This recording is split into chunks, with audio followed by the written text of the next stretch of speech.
They laughed at you. They doubted you. Some of them looked you dead in the eye, smiled, and drove the knife in anyway. And here is what nobody ever tells you. That was the best thing that ever happened to you. Because somewhere in the middle of all that noise, the insults, the betrayals, the moments where you felt like the world had decided you were nothing, something inside you quietly refused to die. You smiled, not because the wound wasn't real, not because the pain didn't cut deep, but because in that exact moment, you made a choice that most men never make. You chose your peace over their chaos. And right now, in the next few minutes, I am going to show you the exact mental framework that makes a man completely, permanently, utterly untouchable. Not numb, not cold, untouchable. Stay with me, because what comes next is going to change the way you move through the world forever. 1. The power of definite purpose. Every single morning hands you a quiet choice before the world gets the chance to take it from you. You can rise with a clear and burning purpose, or you can rise without one. That distinction, invisible to everyone watching, determines the entire shape of your life. A man can spend decades breathing, working, moving, and still never truly live a single conscious day because he never once sat down and decided what direction he actually wanted to move in. Without a definite purpose anchoring you, life does not simply pass you by. It actively pulls you in 20 different directions simultaneously. Your family carries expectations. Your workplace carries demands. Society carries an invisible leash that it cinches tighter every time you start to drift toward your own truth. And underneath all of that external pressure is a quieter, more honest question that almost nobody stops long enough to hear. What do you actually expect from yourself? The moment you answer that question with genuine conviction, not a vague wish, not a borrowed dream, but a real, personal, specific declaration of intent, your life begins in the truest sense. Not with fireworks, not with a dramatic cinematic turning point. It begins with the small, deliberate, almost unremarkable steps that follow a single committed decision. You are no longer at the mercy of other people's opinions. You stop reacting to the world as it comes at you and begin moving through it with intention, with direction, with the quiet authority of someone who knows exactly where he is going and why. Purpose is not about frantic energy or relentless motion. It is clarity. It is steadiness. It is a reason for your steps that does not dissolve when conditions become difficult, when results are slow, or when the people around you stop believing. There is something rare and almost untouchable about a man who genuinely knows why he is here. Distractions stop landing. Delays stop derailing.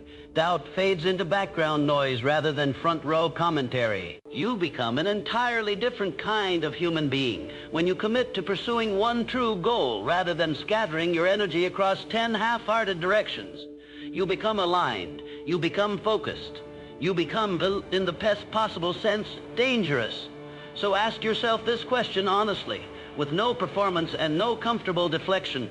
What are you truly building? Not a short-term win, not someone else's vision dressed up in your colors. Something real, something that would stretch you, cost you, shape you, and if you actually reached it, would fill you with the kind of pride that does not need anyone else in the room to confirm.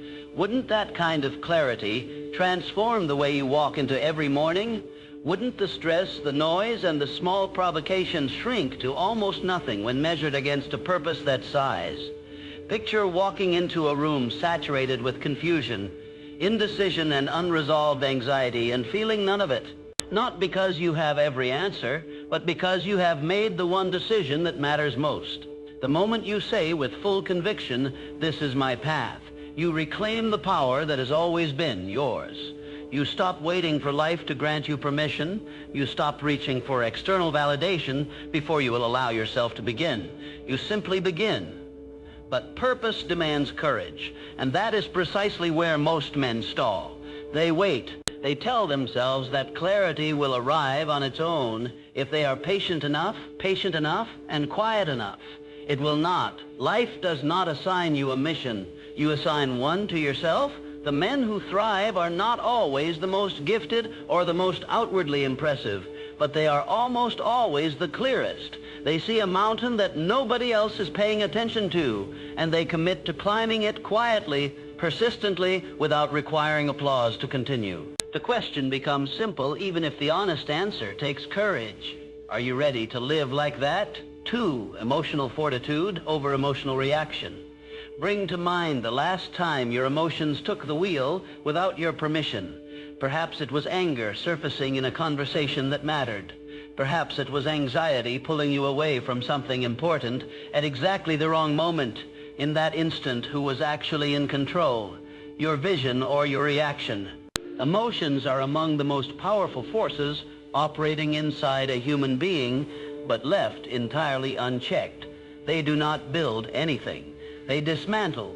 They scatter your energy in every direction, disrupt your forward movement, and leave behind a residue of regret where progress should have been. You are not a fragile creature designed to be thrown around by irritation, fear, or disappointment.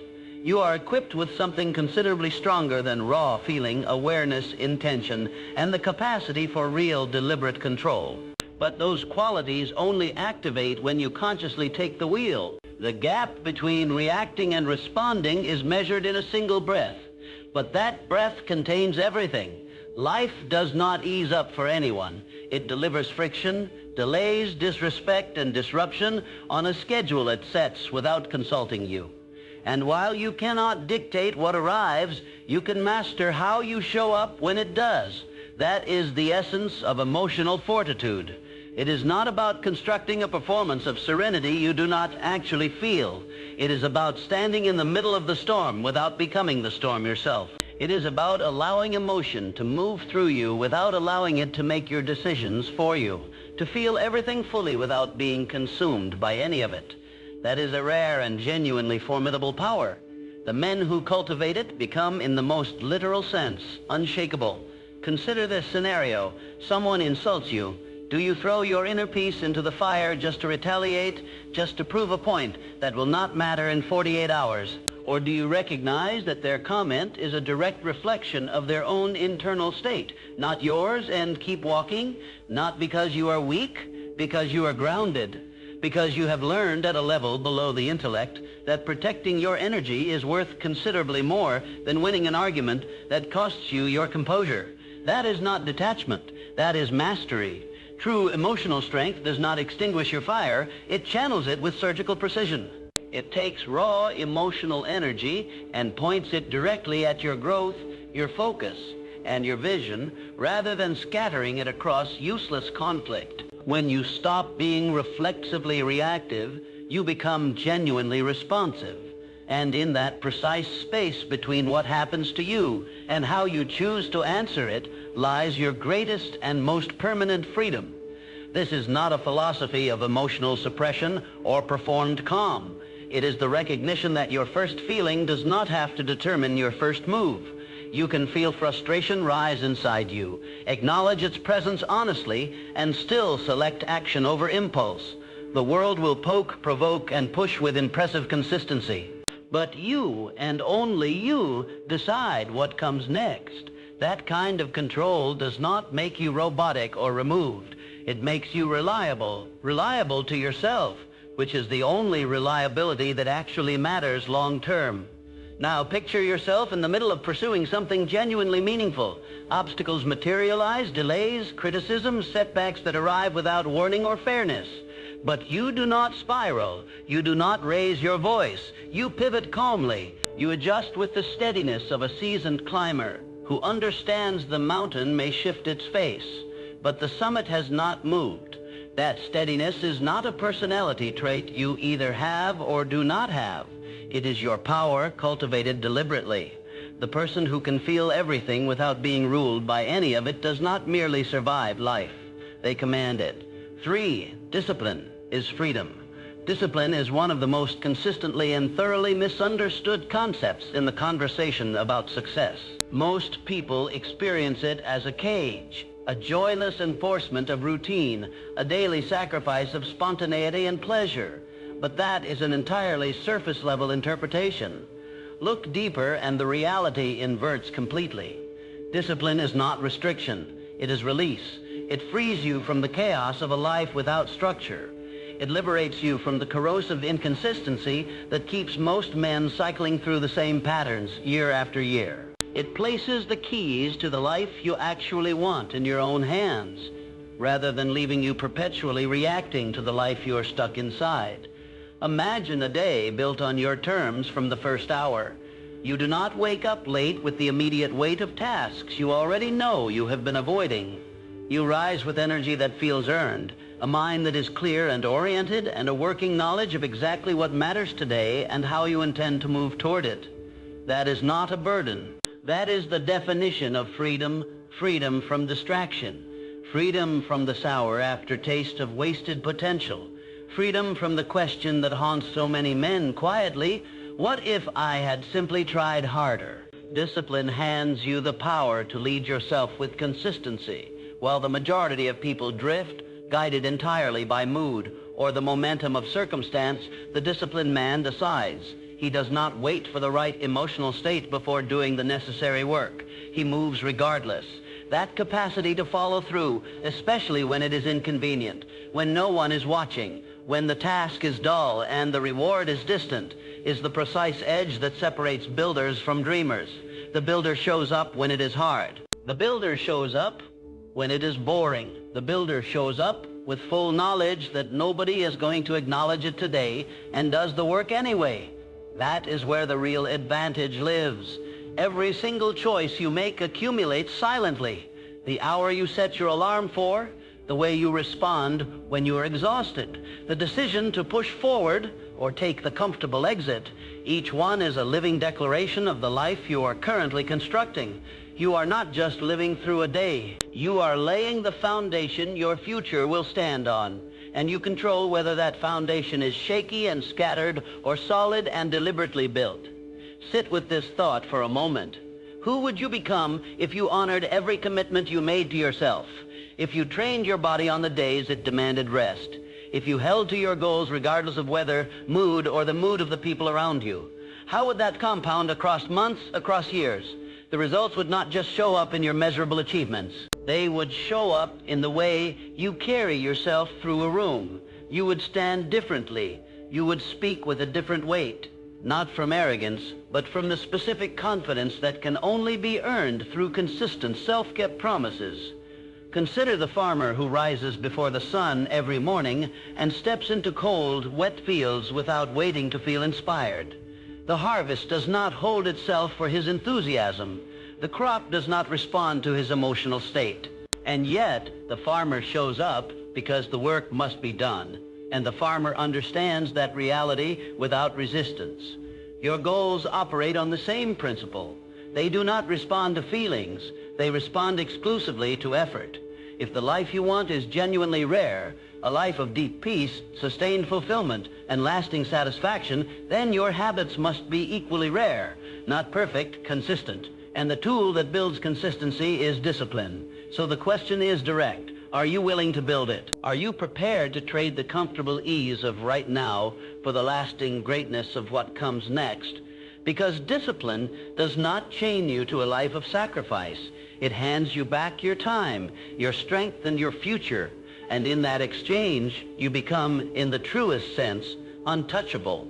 4. Resilience in the face of setbacks. You try, you fall, you rise, then something else arrives, unexpected, unfair, and entirely unwelcome. And in those quiet moments that follow, when the noise has settled and the dust has stopped moving, a voice begins to speak just below your conscious hearing. It tells you that maybe this is not for you, that maybe this is not for you, that maybe the pattern is a message, not a test. But you do not accept that narrative. Because somewhere beneath the sting of the fall, you know something that most people forget the moment things get hard. Setbacks are not instructions to stop. They are invitations to become stronger than you were before the impact. Every person you have ever genuinely admired, whether they constructed a business, produced a body of work, overcame odds that seemed designed specifically to stop them, or simply kept going when everyone around them stopped, has a trail of failures running behind them longer than you have ever witnessed. more attempts than you have dared, more private breakdowns than you have ever seen. Their strength was not manufactured in comfort. It was forged specifically and intentionally in resistance. The distinction between those who ultimately rise and those who retreat is not talent. It is not timing. It is not some invisible advantage distributed unevenly at birth. It is the stubborn, quiet, unglamorous decision to continue. Resilience does not mean the fall does not hurt. It does not mean the impact does not shake you. It means you refuse to allow the fall to be the final word on who you are. Every obstacle life places in your path is a question dressed in disguise. How much do you actually want this? And your answer is never found in what you say about it. It is found in what you do next. You get up, you adapt, you move forward, even limping, even slower than before, even without certainty about the next step. Imagine a blacksmith, hammer in hand, working raw metal with fire and sustained force.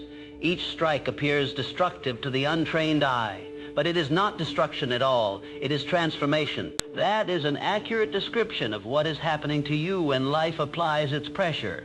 You are not being broken. You are being shaped. Every disappointment is a temperature that tempers your resolve. Every failure is a strike that sharpens your edge. What if failure lost its power over you entirely? What if you arrived at the place where you understood in your bones, not just your thinking, that the only thing capable of stopping you was the voluntary decision to quit, and that everything else was simply a chapter in a story that had not reached its ending? Would you take more chances? Would you move with more boldness? Would you speak louder and step further into the territory that currently feels out of reach? Resilience rewrites the story before the final page. It insists quietly but without wavering, "This is not over unless I am the one who says so." You were never constructed to crumble under the weight of what life throws at you. You were built specifically for the storm. And when the world underestimates what you are carrying and what you are capable of, good. Let it. You do not require the world's endorsement to rise again. You require only your own. And if you can look directly at the wreckage of your worst setback and still find the voice inside you that says, "I am not finished," then nothing, absolutely nothing, can hold you in the place you currently occupy. You are not fragile. You have already survived moments that once felt completely unsurvivable. That is not a small thing. That is everything. 5, the courage to begin before you are ready. How many dreams have quietly died while their owner waited for the right conditions? How many ideas have faded in notebooks, in half-finished conversations, in the safe and endlessly comfortable territory of someday? It is easy to say you will begin when you're ready. It sounds responsible. It even sounds wise. But time has a way of passing with remarkable efficiency when you're waiting for a moment that was never actually on its way to you. Readiness is one of the most seductive illusions the human mind produces. It always sits just beyond your current level of preparation, no matter how much time and effort you invest in getting there. One more book, one more course, one more conversation, and still the feeling of being fully prepared never quite materializes. Because readiness is not a feeling that arrives from outside you. It is a decision you make from inside. It is the bold step into the unknown, not because you are fully equipped, but because you have finally understood that the ongoing cost of waiting has exceeded the actual risk of trying. Life does not pause while you prepare yourself for it. The days continue, the years accumulate, and if you are not paying careful attention, you will find yourself in the same exact position 5 years from now, clinging to the same collection of reasons, still waiting for the right moment to announce itself. It will not come. The world does not operate according to your fears. It moves with or without your participation. And the longer you hold back, the louder and more convincing doubt becomes. Every person who has ever done something genuinely meaningful started in conditions of uncertainty. They began with shaking hands and half-formed plans. They were not experts yet. They were not ready, but they were willing. And that single distinction made every difference that followed. No book, no mentor, no perfectly arranged set of circumstances will provide the permission you are secretly waiting for. The only source of that permission is you. Picture yourself standing at the edge of a dense forest at dusk. The path curves into shadow. You cannot see more than a few steps ahead. Fear presents its familiar argument. What if you get lost? But there is another voice beneath that one, quieter and considerably more honest, asking, what if this is exactly the path forward? What if this is precisely where you are meant to go? That second voice is the one you follow, not because the fear evaporates, but because you have decided it will no longer sit in the driver's seat. You were not born to store potential in careful preservation. You were born to express it, and expression requires movement, imperfect, uncertain, sometimes ungainly movement. Confidence does not appear before you start. Clarity does not appear before you start. Skill does not appear before you start. They are earned in the process of starting, compounded by the experience of continuing. What would change if you gave yourself permission to move today, exactly as you are with exactly what you currently have? The first step would not be perfect, but it would be real. And reality is the only territory where transformation actually occurs. The world does not reward those who wait for flawlessness. It rewards those who show up in spite of incompleteness, who dare to begin without a written guarantee. So ask yourself honestly, what do you actually lose by starting today?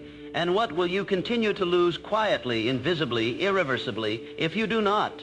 6. Mastery over thought. Guard the gates of your mind, the most sacred, most consequential space you will ever be responsible for is not your home, not your finances, not your schedule. It is your mind. It is the interior territory where your future takes shape before it takes form, where your sense of self-worth is either constructed or dismantled, where your habits are seeded and your identity is carved into something permanent. Every great achievement in your life begins there. And so, with equal reliability, does every quiet and invisible failure. Because whatever enters your mind and is left unexamined will, over time, begin shaping who you are becoming without your conscious participation. Thoughts are not passive background noise, they are seeds. And like all seeds, once planted and regularly watered by repetition, emotional investment, or sustained attention, they grow into habits, into beliefs, into the identity you present to the world and the ceiling you place on your own potential. A single negative thought, replayed with sufficient frequency, can harden across years into a lifelong limitation. A single accepted doubt, treated as established truth, can quietly rewrite your entire trajectory without a single dramatic moment to mark the shift. So the real and urgent question is, who is doing the planting? Are you making conscious, intentional choices about the thoughts you cultivate? Or are you outsourcing that process to whoever and whatever happens to enter your field of attention? We exist in an era of constant, unrelenting information flow. Every conversation, every headline, every ambient narrative in your environment is vying for territory inside your inner world. But your mind is not a public space. It is not a storage facility for other people's doubts and other people's fears about what you're capable of. It is a garden. If you do not tend it actively, weeds will establish themselves with remarkable efficiency. If you do not stand consciously at the gate, distortions and destructive patterns will slip in unnoticed, quietly displacing your internal clarity with noise that was never yours to carry. You cannot prevent thoughts from arising. That is simply part of being human. Thoughts will pass through your awareness like weather, some dark, some heavy, some arriving with no invitation and no apparent purpose. But you retain the choice of which ones you water. Just as you cannot stop birds from flying overhead, but you can absolutely prevent them from nesting in your hair. You cannot stop every thought from appearing, but you can stop yourself from feeding the ones that diminish you. Consider what happens when someone says something cruel or dismissive in your direction.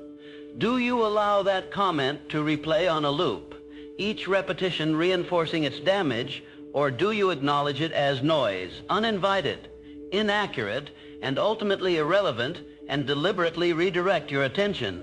When your inner voice speaks in the quiet moments, does it echo borrowed doubt or your own honest truth? Mastery over your thoughts begins in the moment you recognize that you are not obligated to believe everything your own mind produces. You can challenge the narrative. you can redirect the current, your mind will ultimately believe what it hears most consistently. If you allow fear to be the primary narrator of your inner story, it will eventually feel indistinguishable from fact. But if you choose your thoughts with the same intentionality you would bring to any other significant decision, with care, with purpose, with an honest sense of what serves you and what does not, then what grows inside you will be strong, focused, and genuinely aligned with the person you are working to become. This is the work of mastery, not perfection, awareness. The moment-by-moment practice of choosing which thoughts to allow residence and which to release. You do not need control over everything in the world around you, but if you can build reliable governance over the world inside your own mind, you will become, in the most practical and literal sense, immovable. 7. Faith in the unseen. There is a specific moment that arrives for everyone who dares to pursue something larger than comfort. It comes quietly after the initial excitement has settled, and the visible results are still nowhere in sight. You have done the work. You have shown up on schedule. You have followed the plan with integrity, and yet the landscape around you remains completely still. No acknowledgement, no breakthrough, no tangible reward for the effort you have been investing with consistency, just silence. And this specific, uncomfortable, disorienting silence is the moment where most people stop, but not you. Because you have learned something that the majority never stop long enough to understand. You have learned to respect the invisible. You have learned to respect the invisible. You have learned to trust what you cannot yet see. You understand that certain things must grow underground before they can grow upward. Consider the tree. From the outside, nothing appears to be happening after the seed goes in the ground. You water it, you wait, days become weeks. Weeks can stretch into months. No visible green emergence from the surface. No confirmation that anything at all is occurring. But below the soil, something enormously powerful is taking place without your observation or your approval. Roots are forming strong, steady, reaching deep into the earth. Roots that will one day provide the foundation for something significant and lasting. But first, they grow in complete silence, in total darkness, in absolute secrecy. Your progress operates on precisely the same principle. You may not be able to see or measure what your consistency is building at this moment. That invisibility does not mean the building has stopped. Every time you choose not to quit, every morning you show up when it would require less effort not to, every evening you do the work when the comfortable alternative is directly available. You are growing something that the people around you cannot see. You are laying the kind of foundation that will eventually support something extraordinary. This is where faith becomes not a passive comfort, but an active force. Not the kind of faith that ignores visible reality, but the kind that understands reality is almost always deeper than its surface appearance. Faith is not waiting around in hopeful passivity. Faith is action. Faith is labor. It is the conscious decision to keep moving forward when the visible evidence would seem to justify stopping. It is persistence powered by a vision, a belief that your time will arrive, that your effort is not disappearing into a void, that the silence around your progress is not indifference, but preparation. Ask yourself this one direct question. If you knew with absolute certainty that success was guaranteed as long as you did not stop, would you keep going? If your honest answer is yes, then act as if that certainty is already true. Let that belief shape your posture, your daily choices, and the energy you bring to the work. The only real and meaningful difference between the people who reach what they set out to build and the people who do not is this. The ones who arrive never stopped planting. They trusted the process long enough and faithfully enough to see it through. Let others walk away when the returns are slow.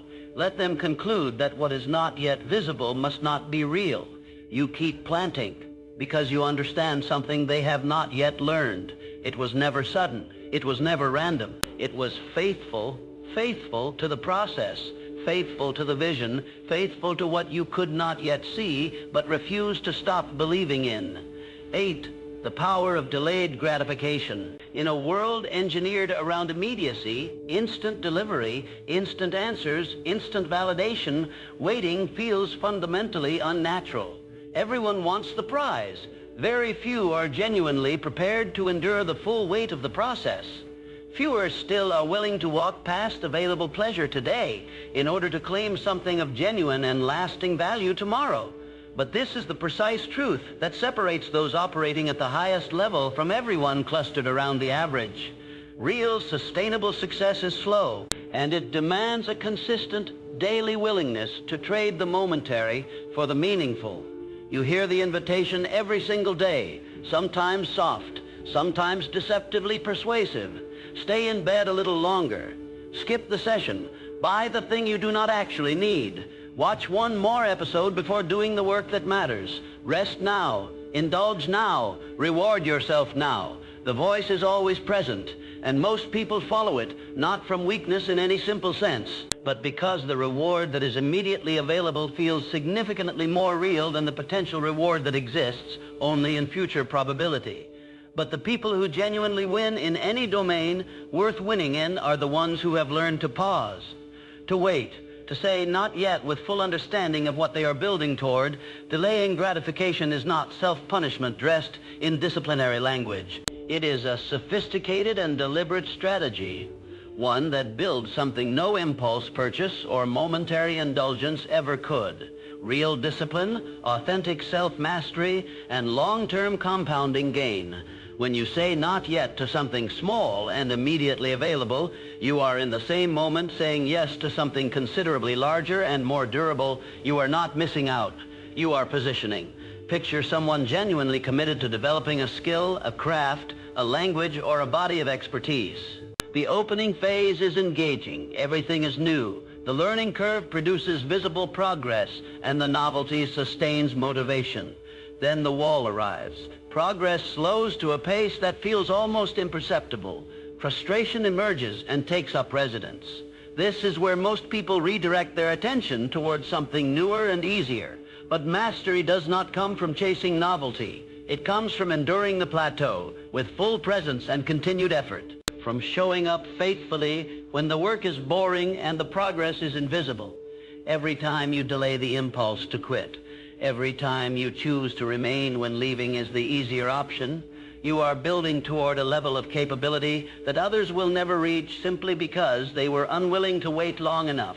Each time you consciously choose discipline over distraction, each time you delay rather than indulge, you are developing a specific and profoundly valuable muscle.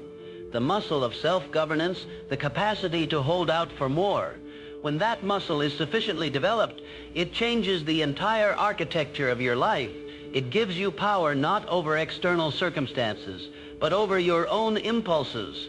And when you can govern your own impulses with consistency, you can govern your future with intention. Most of this work will feel entirely unheroic in the moments it is being done. You will turn down things nobody will ever applaud you for refusing. You will say no when nobody is watching to acknowledge the discipline that took. You will work when others have stopped.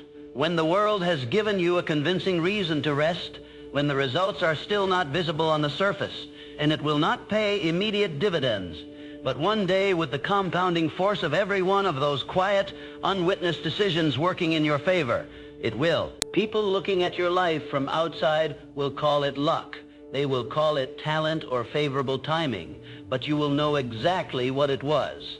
It was earned, not through isolated flashes of brilliance, but through sustained restraint, through years of choosing the harder option, the longer road, the higher path, and arriving somewhere they can only look at from a distance.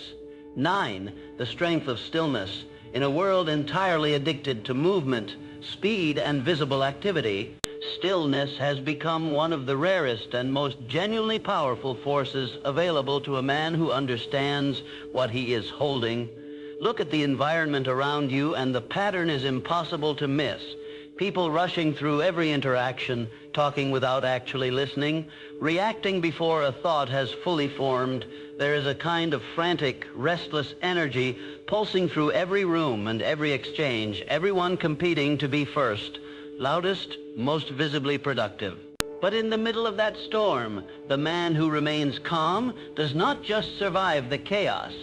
He rises above it with an authority that the rushing crowd can never manufacture. The one who is genuinely still is the one who sees clearly, moves with wisdom, and acts only when it genuinely matters. In a landscape dominated by noise, calm is not passivity. It is your sharpest weapon. Stillness is not laziness. It is not retreat from difficulty. It is not the emotional numbness of someone who has simply given up caring. It is presence without panic. It is clear awareness without the distortion of urgency. It is power without the performance of power. To be genuinely still in a chaotic environment means being so firmly grounded in your own sense of self and purpose that external disorder loses its capacity to destabilize your internal state. It is the steadiness of a mind that does not flinch, a heart that does not overreact, a spirit that does not bend with every change in the wind direction. The strongest trees do not flail in storms. They stand rooted deeply enough to flex without breaking, solid enough to remain when everything around them is in motion. This is the posture you develop when you stop resisting stillness and start cultivating it. Not passive, not frozen, prepared, focused, unmoved, not out of rigidity, but because you have trained your responses not to be owned by impulse. Most people spend their lives at the surface layer of events. They react to whatever is loudest, most immediate, most emotionally charged. They hear the words, but miss the meaning beneath them. They act quickly and lose their direction. But what happens when you stop rushing to fill every silence with your own reaction?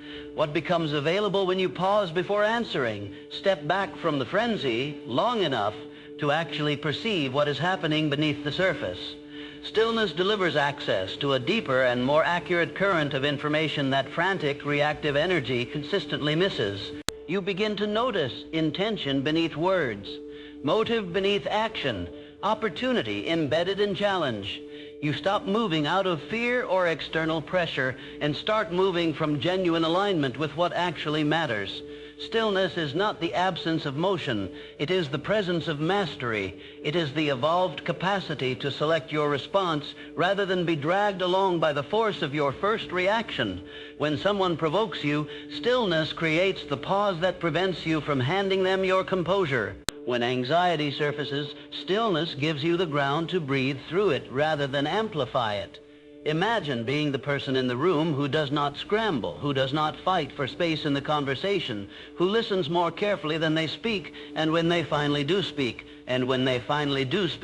every single word carries weight because it was chosen. That person does not need to prove anything to anyone in the room. They are the proof. Their calm radiates, their presence anchors the space.